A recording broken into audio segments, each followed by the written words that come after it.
आजचा आमचा कोल्हापुरी मिसळीचा बेत आहे आणि चुलीवरची मिसळ करायची आहे आज. त्यासाठी मी मसाला तयार करते आधी मिसळीचा. ते खोबरं मी घेतलेलं आहे, सुकं खोबरं. त्याचं छानसं लाल होईपर्यंत अगदी भाजून घेते. ते भाजले काढून घेऊया.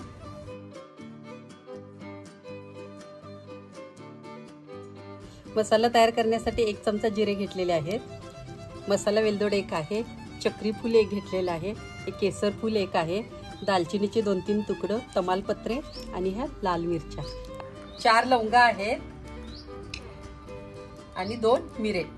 मिरे अगदी थोडे घेतलेत कारण मिऱ्याने चरकतं, जास्त मिरे नाही घेत मी. आता हे भाजून घेऊया.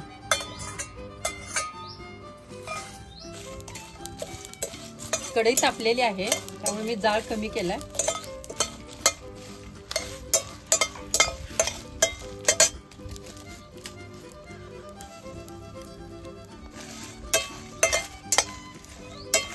अगदी थोडंसं 5 मिनिटं भाजून घ्यायचं आहे हे. आता काढून घेऊया.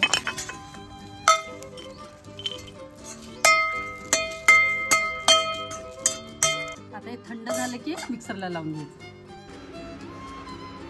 हे 4 कांदे मी चुलीत भाजायला टाकले होते, ते असे छान भाजून निघालेत. आता त्याच्यावरच्या साली काढायच्या. आता हा मसाला बारीक करून घेऊया.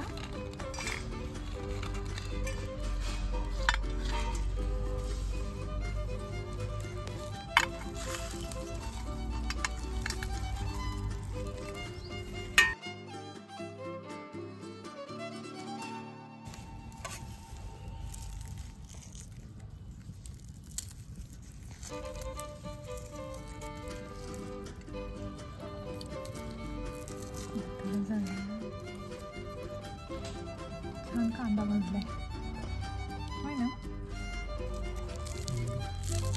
जळलाय पण निम्मा जळलाय कांदा,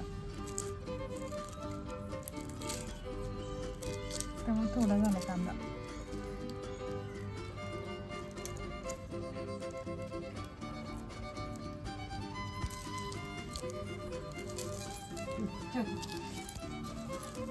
खूप छान भाजलाय कांदा. हा चुलीमध्ये भाजायचा कारण भाजला पण जातो छान आणि स्मोकी फ्लेवर येतो याला मसाल्यामध्ये, खायला खूप टेस्ट येते. आता धने भाजून घेते.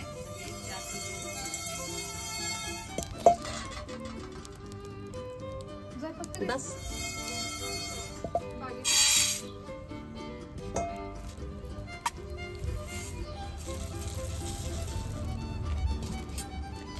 आता हा मसाला सगळा बारीक करून घेते. आता मसाला आपला तयार आहे. छान मसाला तयार झालाय आणि खूप छान वास सुद्धा आला.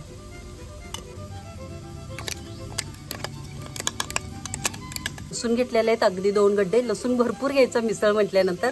आणि आलं आणि हे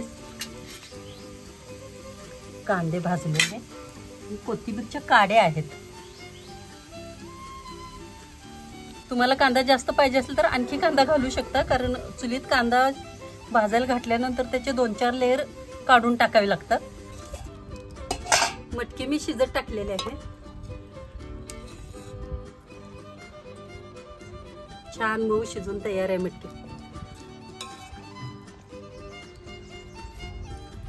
आता ह्यातली थोडीशी मटकी काढून ठेवूया बाजूला.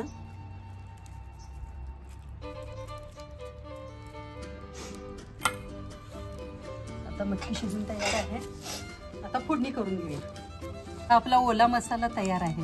असा छान वाटून तयार झाला. ते कांदा, आलं, लसूण आणि कोथिंबीरच्या काड्या आहेत. वास खूप छान येतोय या मसाल्याचा.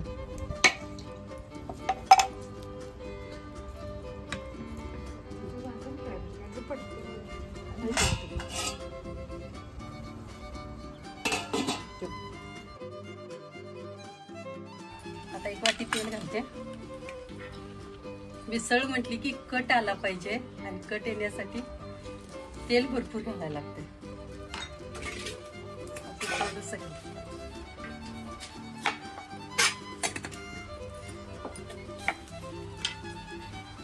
तेलकट जास्त आमच्यात चालत नाही, पण ठीक आहे, कधी तर मिसळ खायच्या वेळी चालतंय. जास्त तेल मी वापरते मिसळीच्या वेळी तेवढं. जिरे आता मसाल्यात घातलेत, पण अगदी थोडेसे मी फोडणीत घालते. कांदा कढई गरम असल्यामुळे मी भाजून घेतला ऑलरेडी कढईमध्ये.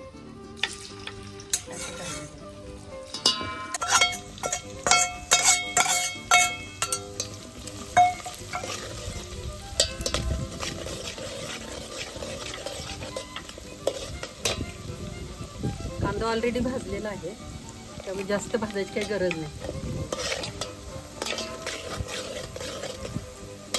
आता एक टोमॅटो बारीक चिरून घेतलेला आहे ते घालूया.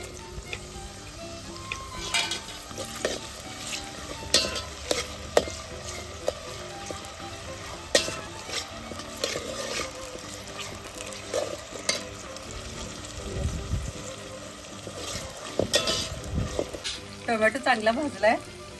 आता हा ओला मसाला घालते. ओला मसाला मी लास्टला का घेतला, कारण यामध्ये कांदा ऑलरेडी भाजलेला आहे, त्यामुळे हे नंतर घालते.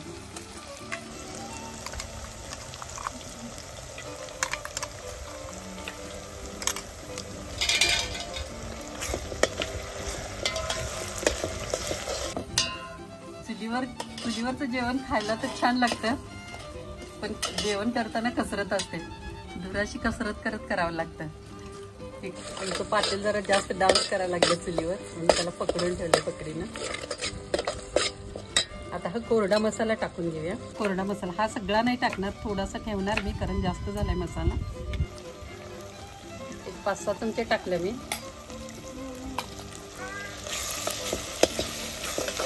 डाळ थोडासा कमी करायचा, कारण मसाले तर ऑलरेडी सगळे भाजलेले आहेत, खाली लागायची शक्यता असते. आणि हे एकजीव होण्यासाठी, रस्सा एकजीव होण्यासाठी मी 1 चमचा बेसन पीठ घालते यात. तुम्ही बटाटो सुद्धा शिजवून घालू शकता यामध्ये. तर यावेळी मी बटाटा नाही घातला, नेहमी घालते, पण यावेळी बटाटा नाही घातला मी. यावेळी बेसन पीठ घालते, याने सुद्धा खूप छान टेस्ट येते. थोडंसं पाणी सोडते.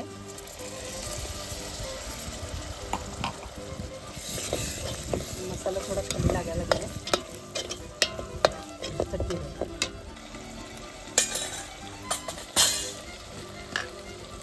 आणि तिखट, हे माझं घरचं तिखट आहे, कांदा लसणाचं. तिखट तुमच्या आवडीनुसार घाला, जास्त तिखट लागते व कमी तिखट.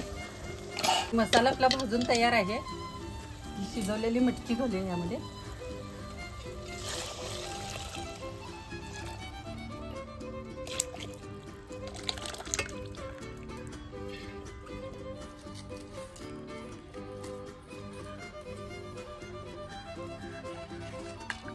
त्यामध्ये वरून जर कट वाढवायचा असेल तर गरम पाणीच घाला, थंड पाणी अजिबात घालायचं नाही.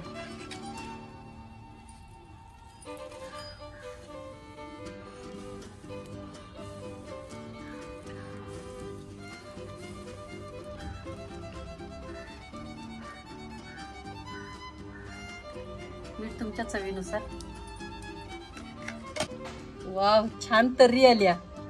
अजून आमटीला उकळी नाही आलेली, थोडंसं अजून पाणी मी वाढवणार आहे. थोडंसं मी पाणी वाढवते अजून, गरम पाणी. हे गरम पाणी आहे चांगलं उकळलेलं.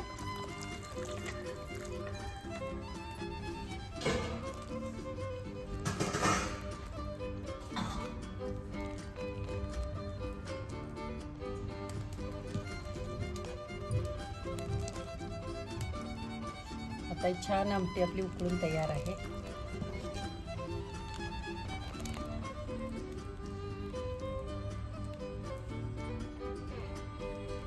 किती छान तरी आली बघा, आणि खूप छान वास सुटलाय, घमघमाट सुटला.